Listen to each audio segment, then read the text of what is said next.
अभी जो शब्द गुरु की महिमा गाई जा रही है उसको भली भांति समझ के उसको अपना खसम बना लो, क्योंकि वही हमारा खसम है और कोई नहीं, कोई नहीं। इसीलिए मलुकदास जी ने बोला, दास मलूक सलूक कहते हैं, अरे खोजो खसम कबीर, जपो रे मन केवल नाम कबीर। खसम कबीर का मतलब ये नहीं कि तुम दाढ़ी वाले और टोपी वाले कबीर साहब की फोटो को पूजने लग जाओ, तुम उनके मंदिर बना के पत्थर की मूर्तियां कबीर साहब की बना के तुम घंटे बजाने लग जाओ, तुम आरतियां गाने लग जाओ। ये सब जड़ पूजा है मेरे भाई, ये सब जड़ पूजा है। कबीर साहब ने इसका पूरा विरोध किया। अरे पाथर पूजे हरि मिले तो मैं पूजू पहाड़, ताते ये चाकी भली पीस खाए संसार। वो तो कहते हैं कि पत्थर पूजने से कभी परमात्मा नहीं मिलता। जो इस बात को समझाते समझाते दुनिया से चले गए, लोगों ने उन्हीं की मूर्तियां पत्थर की बना के रख ली, उन्हीं को पूजने लग गए। देखो हाल इन कबीर पंथियों का, बड़े बड़े मंदिर बना लिए कबीर साहब के नाम पे, वहां कबीर साहब की मूर्तियां रख ली और सुबह शाम आरतियां कर रहे हैं। कबीर साहब ने कब कहा ये मंदिर बनाने को? कबीर साहब ने कब कहा ये आरतियां गाने को? कबीर साहब ने चेतन सत्ता की बात करी है, इन जड़ मूर्तियों की बात नहीं करी। शायद कहते जड़ चेतन का करे निबेड़ा, और कहे कबीर सो हंस है मेरा। वो मेरा हंस है जो जड़ सत्ता को त्याग के, उसकी पूजा व्रत को त्याग के चेतन सत्ता को जाने। वही मेरा असली हंस है, वही मेरा असली शिष्य है, और वही असली कबीर पंथी है। ना कि ये कबीर साहब की मूर्तियां बना के घंटियां बजाने से कबीर साहब मिल जाएंगे। अरे कबीर साहब को जानो कि कबीर साहब कौन है।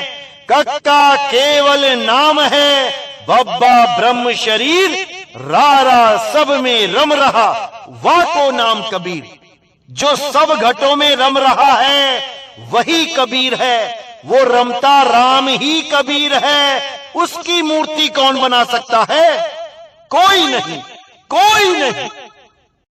कबीर कोई शरीर नहीं है मेरे भाई, कबीर आत्मदेव है, शुद्ध चैतन्य स्वरूप आत्मदेव, वो सब में विराजमान है। उसी कबीर का जब भेद नानक साहब को पता लगा, यानी उस आत्मदेव का जब भेद साहिब को समझ में आया, और जब उस आत्मदेव के दीदार किए, उस घड़ी उनके मुंह से निकला वाह वाह मेरे गुरु। उसी को गरीबदास जी महाराज ने अपने ग्रंथ में कैसे लिपिबद्ध किया है। अरे झांकी देख कबीर की, नानक कीती वाह, वह सिखन के गल पड़ी और कौन छुड़ावेता।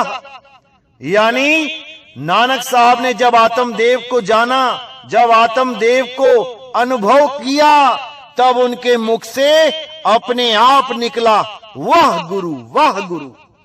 और जो सामने संगत बैठी थी, उन्होंने सोचा कि नानक साहब वाह गुरु का जाप करते हैं, और वो सब वाह गुरु जपने में लग गए। तो इसीलिए बोला जा रहा है कि वह सिखन के गल पड़ी, कौन छुड़ावे ताह। क्योंकि जब नानक साहब घूम घूम के प्रचार कर रहे थे, तो जो लोग राम राम का जाप कर रहे थे, उनको नानक साहब मना करते थे कि भाई राम राम जपने से राम नहीं मिलता, राम को जानो, राम को पहचानो, ये रमता राम ही वो राम है जिसकी वजह से तुम्हारी काया चल रही है। यही आत्मदेव तुम सबको चला रहा है, वही राम है, ना कि ये जो दो अक्षर पकड़ के बैठ गए हो वो राम है। ये अक्षर तो इंसानों ने बनाए हैं, ये तो 52 अक्षरों के द्वारा ही बनाया गया नाम है। इसको जपने से राम नहीं मिलेगा। इसीलिए बोला राम राम करता, जग फिरे राम न पाया जाए। जैसे राम राम करने से राम नहीं मिलेगा, वैसे ही वाहे गुरु करने से वाहे गुरु भी नहीं मिलेगा। वैसे ही अल्लाहू अल्लाहू करने से अल्लाह भी नहीं मिलेगा। जैसे पानी पानी करने से पानी नहीं मिलेगा, जैसे धन धन करने से धन नहीं मिलेगा। वो तो विधि प्राप्त हो जाने पर ही तुम्हारे पास आ सकता है। जब उस वाहे गुरु को, जब उस अल्लाह को, जब उस गॉड को, जब उस राम को प्राप्त करने की विधि समझ आ जाती है, जब सही रास्ता समझ में आ जाता है, तब वाहे गुरु अल्लाह गॉड राम खुद दया करने लग जाते हैं। बैठे बैठे ही जीव को, घर बैठे ही जीव को अनुभव करवाने लग जाते हैं। इसीलिए नानक साहब ने बोला, हृदय नाम त्याओ कर बैठे प्रभ पाओ। घर में बैठे बैठे ही परमात्मा मिल जाएगा, कहीं जाने की जरूरत नहीं पड़ेगी, ना किसी मंदिर, ना किसी मस्जिद, ना किसी गुरुद्वारे।